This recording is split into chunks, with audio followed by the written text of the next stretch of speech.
हा बेटा. कलम 16 मध्ये समानतेचा अधिकार आहे, मग आरक्षण कसे आले? ओके. हा जो बेटा सर्वत्र विचारला जाणारा प्रश्न आहे की कलम 16 मध्ये सर्व नागरिकांना रोजगाराच्या समान संधीची हमी दिलेली आहे. मग आरक्षण कसे आले किंवा आरक्षण कुठे येते? तर त्याचा असं आहे बेटा की संविधानाच्या कलम 16(4) मध्ये आरक्षणाची तरतूद करण्यात आलेली आहे.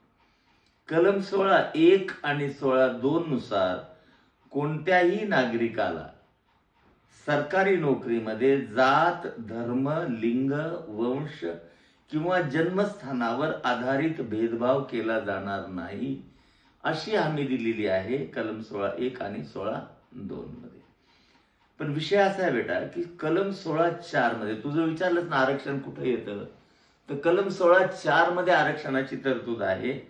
आणि कशासाठी ती तरतूद आहे की समाजातल्या मागास घटकांना, मागास जातीच्या समूहांना, ज्यांच्यावर ऐतिहासिक दृष्ट्या सामाजिक अन्याय झालेला आहे, या समाजाला मुख्य प्रवाहात आणण्यासाठीचा प्रयत्न म्हणून कलम 16(4) नुसार आरक्षणाची तरतूद करण्यात आली. जशी आत्ता पंतप्रधान नरेंद्र मोदींनी कुणाचीही मागणी नसताना 103वी घटना दुरुस्ती करून आर्थिक दुर्बल घटकांना आरक्षणाची तरतूद केलेली आहे. का?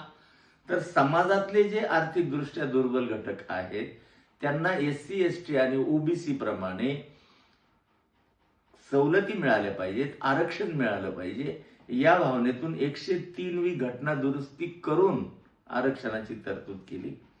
तर ही जी समान संधीचा सर्वांना अधिकार आहे, परंतु आरक्षण फक्त विशिष्ट समुदायांना आहे.